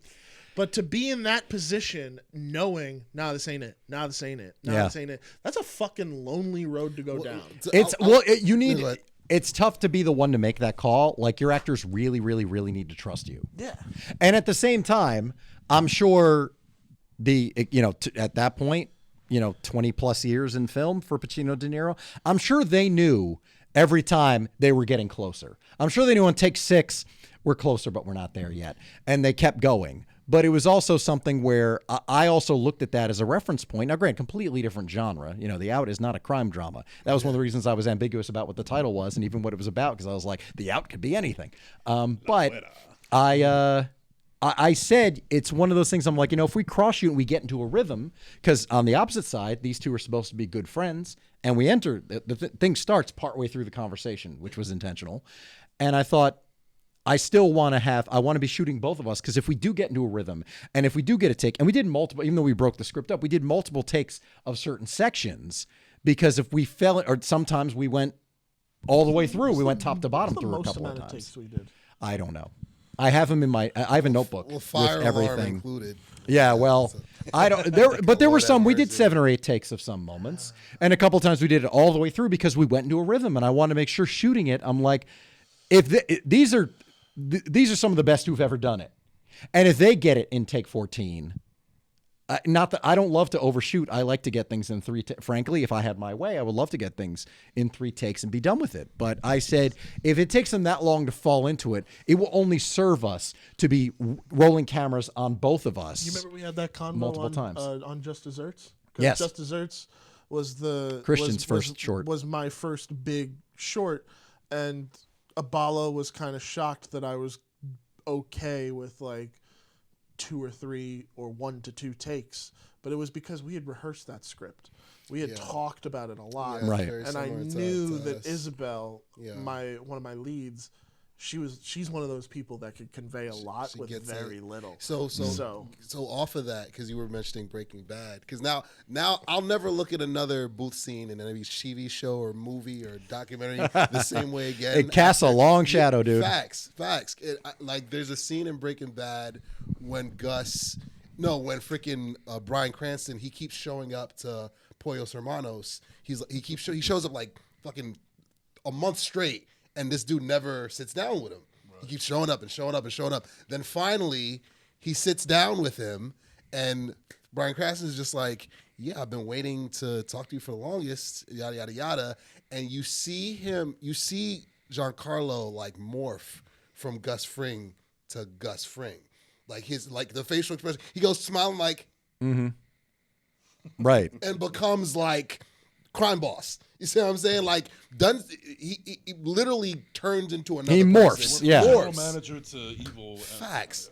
Yeah. So it's just like the beauty of Heat is they capture like really firecracker versus firecracker. Yeah. They capture all that Yeah. from not just the dialogue, but just the subtleties, the pauses. Like you see Robert De Niro a couple times. He like takes a beat. He thinks about a question. Even Yeah. Al thinks about. He's just like, damn. Like I didn't think he was gonna ask me that. Yeah, Like, the pacing, like it's not yeah, rushed. It's yeah. it's the whole No, and the way that it's scene so plays out. well timed. Just the whole like even realizing they're the same person. It's like, so you never want a regular type life. The fuck is that? Barbecues and ball games.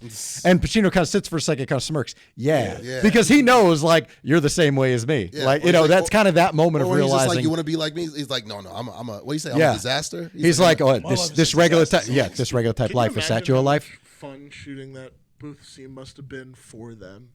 Like It was work. They literally shot all night. They started shooting at like midnight, and I went know, all, but like I mean, still as to- performers, I think like part of them, for Yeah, sure. I'm sure they look Yeah. back on that and they're like, we did something special. Like I'm sure that over but in time the for day, them. it's probably like, oh god, like Well, it's tough, especially when some of that movie takes place at night, but not all of it. Mm-hmm. So to shoot overnight is tough.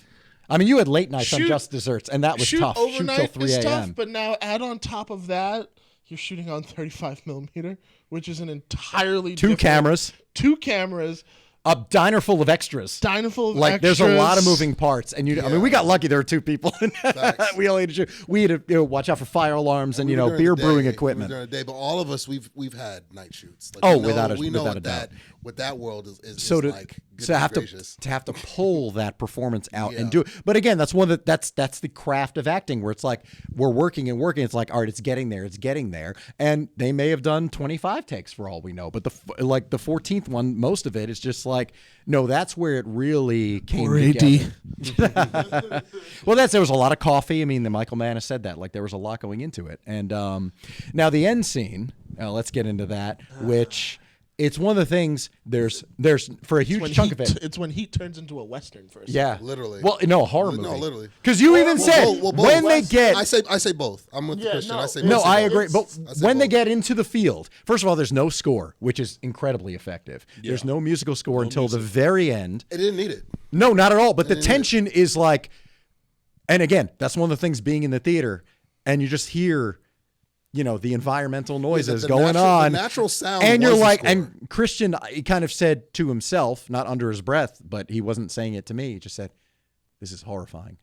And it is, because you're in this field. There's two of you. You both have guns, and only one of you is walking out of this field. And there's all, whether it's the insects making noise or planes in the distance or whatever it is. It's like the way that man shot it. it's tense Like as that's fuck. it. Like not just like it is. That scene to me is the perfect amalgamation of everything. Keep that your we've mic. been You're making a talking- great point. I We've wanna been. make sure we It's get the it. amalgamation of everything that we've been talking about. It is the peak of the pacing of the film. It's the peak of the fucking writing. As our characters finally coming to a head. Yeah. Everything up until that point is at its like, oh my god, like Yeah. we've reached the fucking the pace. top Yeah, of the mountain. you can crack walnuts with Yeah, your like, asshole doesn't- at that it- point. it's crazy. And it doesn't feel like super predictable because it could really Not go at either all. way. And what's wild is I remember when I did watch it, it immediately had me thinking of Collateral because on the train in Collateral, Yeah. There's very- nowhere to run. Exactly. Nowhere to very, run. very possible in the midst of Jamie saving Jada, Jamie gets murked. 100%. Very. And, I've been and- saying and- 100% a lot in and, this, and but- had that happen, I remember while watching, I was like, I kind of expected it. I'm just like, I think he's gonna have to sacrifice Yeah, himself. they're not getting out of And- there. And she gets out. Like he kills Tom Cruise, or they kill each other or whatever. Right. But Jada's the only one walking out. So when Jamie and Jada, I was actually pleasant. I was very surprised. I Right. was shocked or whatever. Because you didn't think. I didn't like, think that's going to happen. It actually would have made more sense if you really think about it. And you just could, in terms of it, and you could see it going either Yes. way Yeah, at the end of facts. Heat, where it's Facts. like, Facts. okay, De Niro shoots Pacino and then ends up going back to Evie and they leave. And you're like, that could be it too. And it's one of those things. And again, in the theater, completely different fucking experience when you're immersed, at home, and you having watched it at home, like you still feel in your nervous system, you feel that tension, but it's just like, there's nothing like that feeling of watching it and just being like the shootout scene.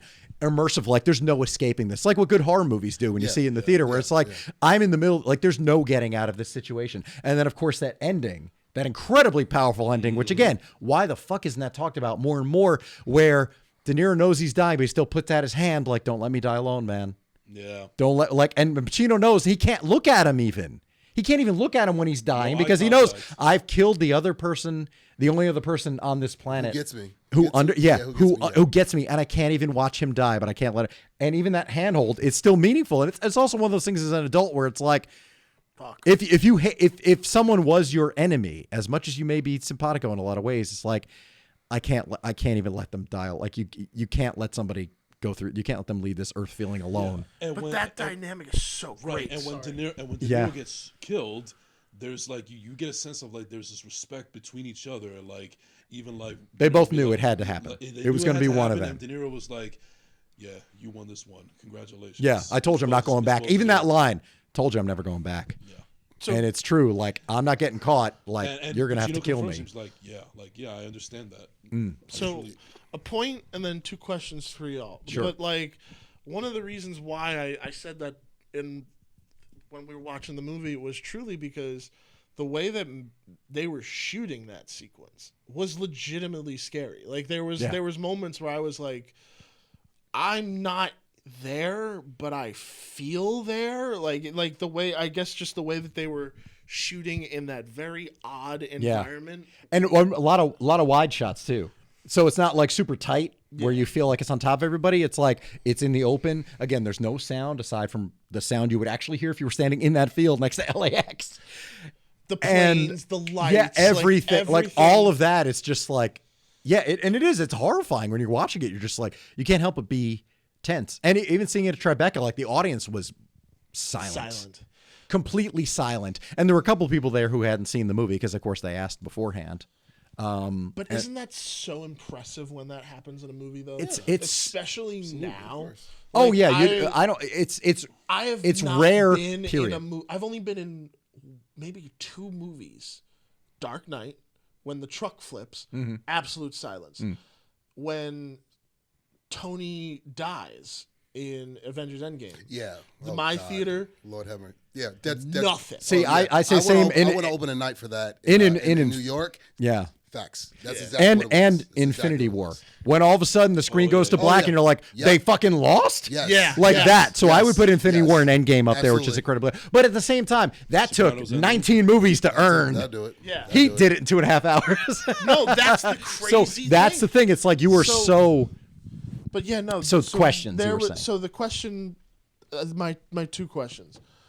One, in regards to the ending, how would you have felt had it been more ambiguous versus like, because there are some movies that will end and it's up to you. French Connection ends in the middle of a fucking scene. I don't know why that movie is so beloved. Would And I'm that like, have pissed you off, or are you glad that it has this kind of, it's capped in that way? Because we're all right here. Like, it could go either way.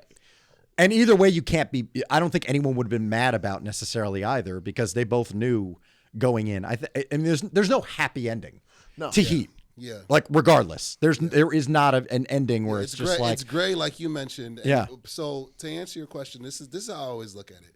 When I go watch, I'll stick with film versus, because TV shows and limited series. Different. It's different. It's a different animal. Of course. So what I do is I look who's directing it first and foremost, even before I look at the leads and the supporting characters, whatever.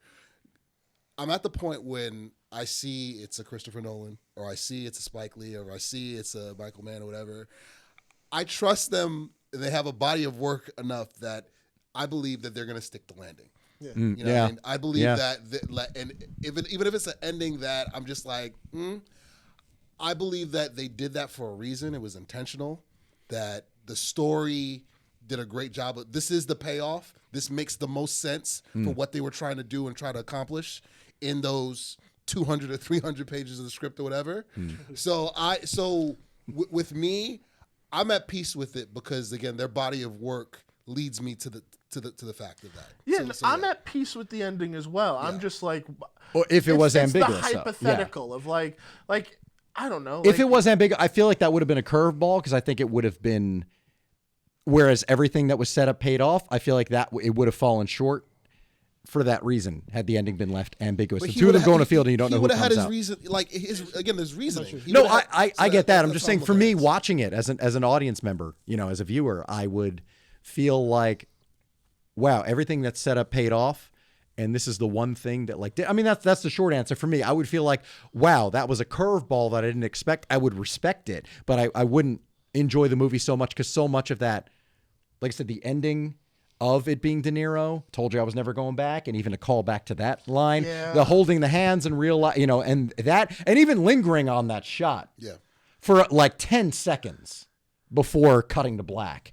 That just chef's kiss. I mean, like it's so much of it's just like that was the perfect way to end that movie. That was and the story continues after that. Not just because there was a book that came out afterwards, but still, like for me, I feel like it would have been.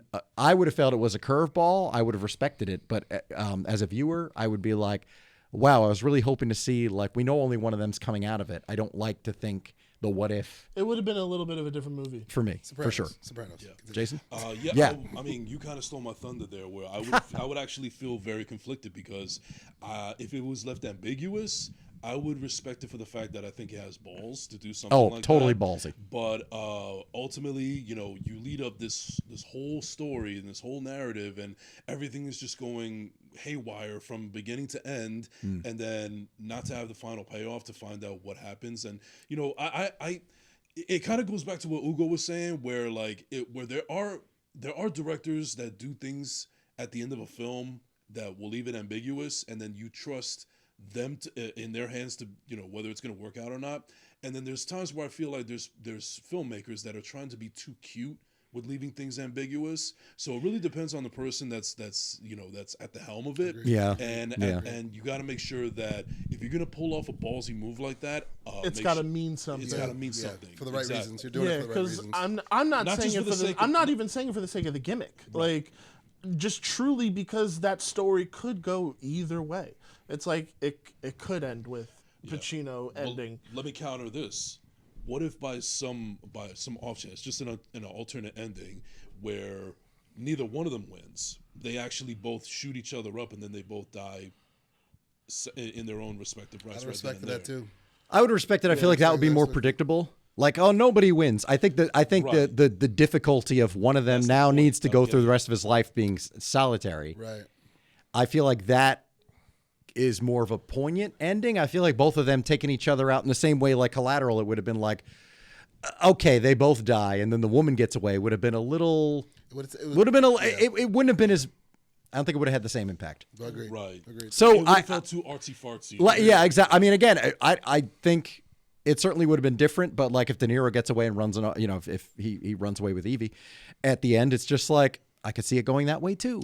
If it did. So I feel like giving something definitive was the right thing to do, especially because Val Kilmer's character is left ambiguous. He gets away, but we don't know. You get he leaves his wife and child. That's I feel like why doing I that with doing that with two characters is overplaying your hand. That's been some overkill. I think it's overplaying. That's been overkill for me. Yeah. What's your other question? So the other question is then this. I reserve this word for a very select few films. Even films that that's a very 80s set. Doesn't really matter. It's just kind of the story. Yeah. Do you think Heat is timeless? Yes. I mean, every movie you can point to, I mean, that's the thing that's brought up with Home Alone. They're like, if everyone had a cell phone, the thing would have been solved. There'd be no movie. It's become kind of a joke in that way. We're like, oh, movies are going to be of its time. I feel like taking technology out of it because, there was before the internet and smartphones and social media, and then there's after. You can look at everything that way. But taking that out of it, I feel like the story, the characters, even people. I mean, you can even say about the bank rob. Who robs a bank in 2025? I feel like you can nitpick about little things like that. Town? Did you not see the town? Yeah, exactly. I mean, there was a jewel heist that just happened in France. Like, you're like, what year is it?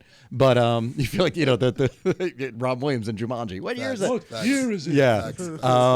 But I think in general, yeah, I feel like it's something you can watch and it doesn't feel like a 90s movie.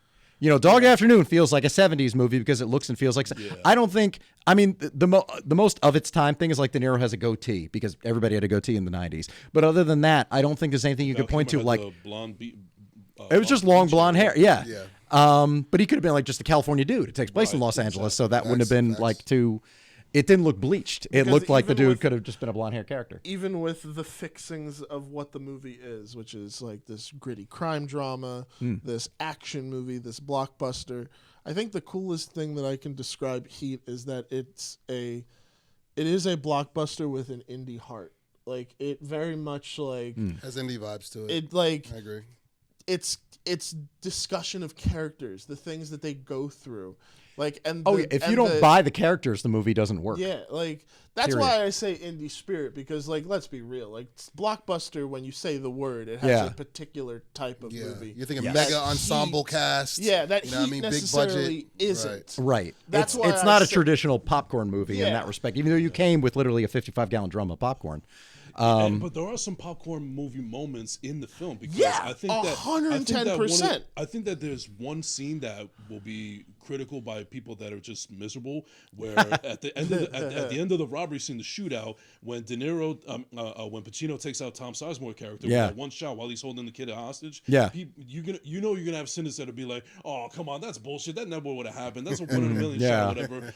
It's a fucking movie. Enjoy it for what it is. But I will say that's tied up there. That moment of recognition where Tom Sizemore turns around, sees Pacino, and knows I'm dead. That's right up there with Jeff Daniels in Speed, in my book. Yeah. As far as that moment, right? Because I think there's only really two. They're like, oh shit, I'm dead. Facial expressions, and he knows, and you could see it on his face in slow motion. It's again one of those things. The camera, he did it. Yep. The camera read it perfectly. It comes across, and you're like, he knows. He sees Pacino, and he's like, I'm dead. There's that moment of just, and he knows, and that's it. That just. Shit. Yeah. By the way, I was watching a YouTuber not long ago because he was reviewing Speed for the 30th anniversary when it came out. Right. And he said, just think, in 1994, you could see Jeff Daniels in Dumb and Dumber, and you could see Jeff Daniels in Speed. That is what you call range. 100%. Yeah, I'm going to say it again. 100%. For that reason. I had that on VHS. Friggin'. Yeah. But what was so funny? I mean, just talk about him for just a second. Like.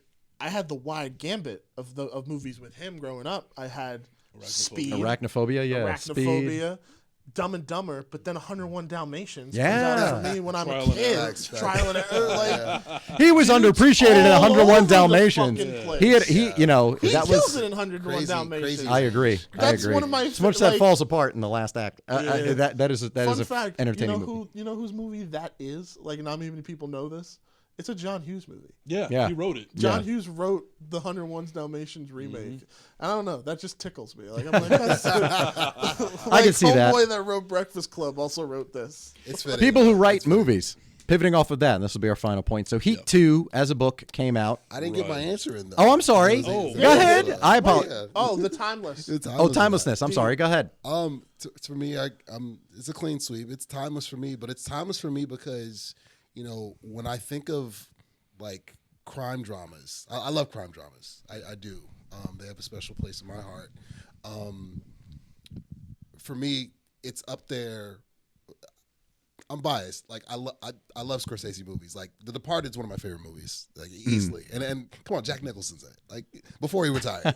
like Jack. Like come on. You know, Jersey Jack. Yes. So it's like in this country, like when you think of timeless, you think of timeless music. Like, can you drop this song or can you drop this film in any era, and people are gonna sit there and be like, "That's good. That's the shit." Yeah. Or whatnot. Yeah. When I think of The Departed, I think of that. When I think of Heat, I think of that. You could drop that film in any year, in any era, or whatever, and be like, okay, so somebody who doesn't really know crime dramas and whatnot, you're looking for like a standard, or whatever. Watch this. I don't know why you just made me think of the really fun idea of Heat in the '60s. I was like, that would be fucking crazy. I think it would work. But it's a different movie. It's a different movie for sure. It's a slightly different movie, but I think you're right in terms of like, yeah, you could transport it into different eras, and it's pretty much all there. And speaking on it now, the sequel, which Michael Mann wrote as a book, it's in development as a film. Apparently, Amazon MGM is going to be doing it. So the book, for those who don't know, is it takes place around 88, so about 7 years before the movie. So it's a younger version of De Niro and Pacino's of Vincent Hanna and Neil McCauley. So, and then the second half of the book, or the second part of the book, is Vincent Hanna goes looking for Krisha Hairless, Val Kilmer's character. Yeah. So now this is going to be a movie, and I feel like it's, and not just because I love this movie, but I'm thinking there's no winning because you're not, performance-wise, you're not going to top any of the actors in the first one. It's an impossible act to follow. And as a film, it's going to be looked at as inferior to the original. I don't see how it isn't, because it's such a high bar to meet, an impossible bar to clear. The idea of what's being talked about now, Austin Butler as Vincent Hanna, I don't see, because I just hear the Elvis voice and I don't see the intensity. I haven't seen him in any movies. Caught Stealing, have you? No, I haven't seen anything Austin Butler's been in, to be honest. I've never seen him in anything. I heard Leo. Well, Leo is Val Kilmer's character, which could be interesting. Yeah, that's what I'm excited because he for. can play an old. Yeah, I think he can play that character older, and I think he actually has the chops to do it. Yeah. I like Adam Driver as an actor. I don't see him as a young Neil McCauley, though. I don't see him as a young De Niro. And I think he could do that role, but I think it'd be tough. What's that? I hope Trejo's coming back. I mean, I hope Pedro Serrano comes back. But I don't. Trejo as himself again. As casting, yeah, right. Trejo as a young Trejo. We're de-aging him. It's Robert Rodriguez playing Trejo this time around. Yeah. Trejo origins, Heat origins. I don't know. I think to immediately dismiss it is understandable. Yeah. Because I'm not dismissive. I just don't think it. I don't think there's any winning. That's just the nature of the game. But I also want to give Michael Mann the credit that this dude deserves. The grace. The credit and the benefit of the doubt. He did create Heat. He wrote it and directed it. And he made the book. He wrote the book. Right. So, I mean, I understand it when it comes to the performers aspect of it, especially because it's a huge thing, especially when we know what the performances of Heat created and generated in this amazing, legendary movie. Right. But I'm willing to give, if there's anybody I'm willing to give the benefit of the doubt to, it is Michael Mann. Well, same. To add to that, I will see it, of course. Yeah, we'll probably see it together. Honestly, I think that needs to happen. Opening night It's a date. 2028. Literally. Yeah. Podcast. Date night. What I'll even go off of that. I remember because easily Heat's probably your favorite movie. I'm guessing It's top 10. It's not. I don't have. 5. I don't know. I don't know if I can narrow down a top 5. It'd be really tough. Top 5 changes. It's top 10 for sure. I say top 10. Okay, so like I remember when Coming to America 2 was announced. Right? Coming to America. Coming to America 2. I always love how you always have to. Exactly. You have to. That's the title. It is. So when I saw that it wasn't rated R, B, John Landis was not directing it, and C, it was straight to Amazon Prime. Check. I knew coming in, I'm gonna watch this with my family, and we're just gonna watch it for what it is. We are not going to hold it to the standard of the original that we still have on VHS in my bedroom that I brought to the Eddie Murphy Appreciation episode.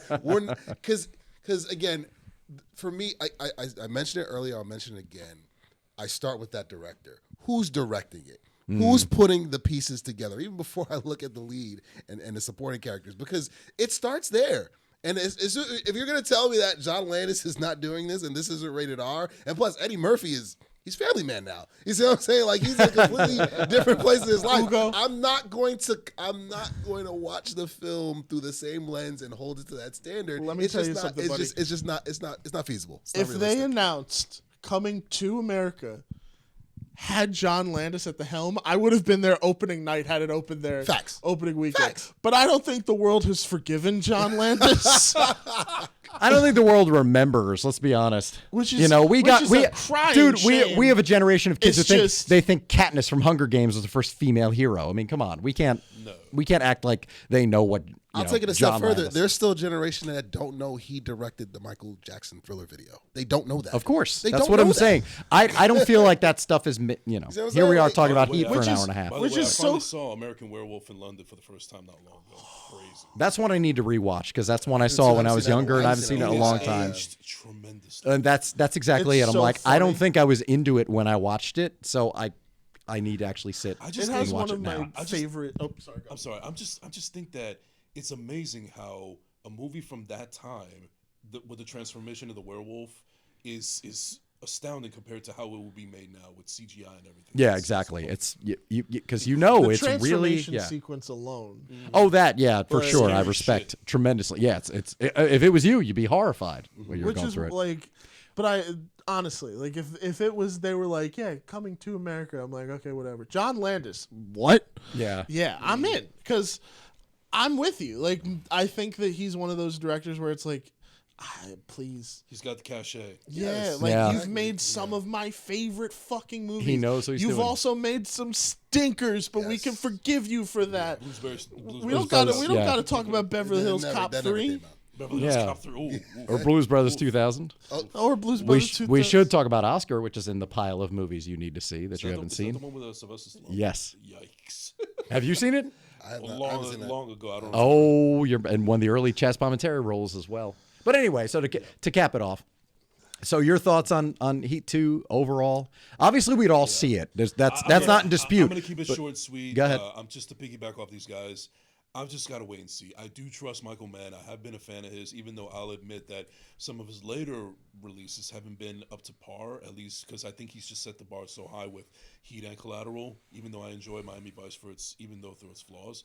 But ultimately, I have to wait and see. I do feel comfortable that it's his own creation. He wrote the book. He's writing the screenplay. He's directing it. He knows what he wants. I have to trust in man. I really have to trust in man until then. But yeah, I'm just always going to give him the benefit of the doubt. Yeah, this isn't I an get it. Indiana Jones situation where at the 0 hour we then find out, Wonderful. hey, Yeah. He's guess not making what? the fridge here. Yeah. Spielberg, where are you? Steven Spielberg, where are you? Oh my God. It's true though, man. Like everybody was excited for Indiana Jones 4. Then it is what it is, and then they're like, okay, we're gonna make this other one, and everybody's like, okay, maybe I'm a little excited.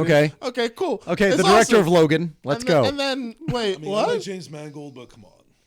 I love Ford versus Ferrari, but I'm not gonna I love put Logan. you at the I love helm. Identity. Yeah. Logan was Yeah. great. Yeah, Logan, Identity. Logan was great. I'm not gonna put you at I the like helm both of the Copland. Indiana fucking Jones. Copland. Lest we Yes. forget, you haven't seen Copland, have you? Copland is fucking I awesome. probably have. That sounds like I can't look at Michael Rappaport the same anymore after anyway. But that's Well, another story. yeah, yeah. All right. Yeah.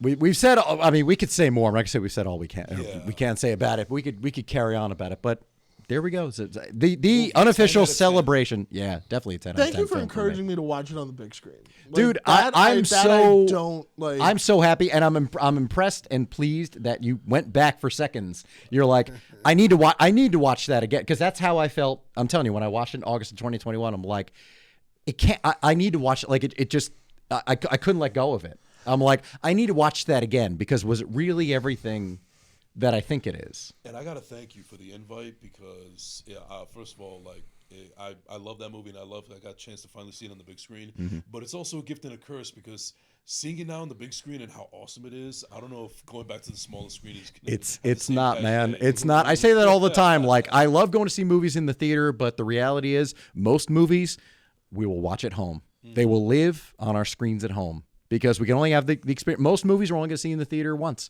when they're initially released, and that's it. And also, a little side note, this is actually funny that happened while we were watching in the movie theater, is when when De Niro threatens William Fichtner over the phone. That was fucking awesome too, man. Awesome scene. And then I forget who. Didn't you want to shit a brick when he said, And- talking to him through telephone? Yeah. There's and a then- dead and man then on the somebody end of in this audience, I fucking. forget his name, but he was like, damn, this guy really Connor. threatened me. Yeah, yeah, That's Connor. That's Yeah. another part of the movie theater experience. yeah. I mean, I remember Where you're like, I felt that.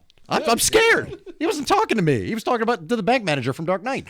And you're like, holy shit. We're keeping count of how many times they said heat. I just looked it up. It's 28. Yeah. 28. Our count was a little off. Yeah, you got. Well, that's what I said because what was the over under? It was. you guys stopped at like 7. No. We stopped at like 12, somewhere between 10. Was it? I would've said Okay, because 15, 10 yeah. to 15, we stopped somewhere between there. Yeah, because at a point you're like, this is going to get tired. This is Did you know it was 28? I didn't think about it. I mean, it is a joke. I do enjoy CinemaSins, and that's one of the jokes I do. Anytime they say if they say the title of the movie, they say roll credits. Like that's a CinemaSins gag, Peter Griffin. and that would have He been said it. yeah, exactly. That would have been right Literally. in like 10 minutes into the movie, probably the first mention of the word heat. I do want to restate something. Oh, I don't stop it. You're not hate going to meet those CinemaSins. guys. I don't hate them. I just hate what they did to film criticism. Oh, Roadhouse. see, they know they're being nitpicky. They know their entire model is That's the nitpicking. problem. Is then that became, Have you not? I'm sorry. Have you not seen the you think we're carrying on about this? Have you not seen the 5-hour breakdowns of all the reason The Last Jedi sucks, is the worst Star Wars movie ever? Come on, man. Like they didn't ruin film criticism. That's YouTube is ESPN Worst for nerds. movie ever. And with that, Is it though? no, it's not. That's my favorite Star Wars movie. That's my second favorite Star Wars movie. My first favorite Star Wars movie is Spaceballs. Anyway, Revenge of the Sith for me. Baseball 2 coming soon. Yeah. Rick The Moranis. search for more monies. I know. We don't have to get yeah, that that's out. another one. I'm like, I feel like the time has passed, but whatever. You're gonna get him on his Uncut Gems like vibe. Oh, We no, don't let's need to- not. we No, don't no, need to no, do no. that. We don't need Heat to is do a period film. It's different. Good night, folks. And the cast is still alive, even though they need to recast Play the SNL because of age. music. Play the Like and SNL subscribe theme. to First Class, Second Place, and also the U-Goboy podcast, and of course, Cape. Yeah, and Cape. That's right. And Arcade Productions on YouTube as well. Thank you guys for sitting down to discuss this. Thank you, of course, for coming to having the us. screening. I'm sorry to have ruined the movie for you by experiencing it in a peak form until we get a proper theatrical release, and Criterion does a proper 4K restoration of it. That would be I'll see amazing. y'all at Heat too. Yeah. Yeah, exactly. Yep. Watch the out. And in the next episode, Watch Cape. the out. Watch the out. Exactly. Watch the out. A And link What in the Lives Here. description And What Lives below. Here. That's right. And What Lives Here, wherever you rent and stream movies. It's on Rent it. Redbox. There you go. Yeah. Go to the Redbox and get What Lives Here. And we'll be back next week with yet another episode. So until next time, for Christian, Jason, and Ugo, this is Chris Aballo, and this was yet another experiment.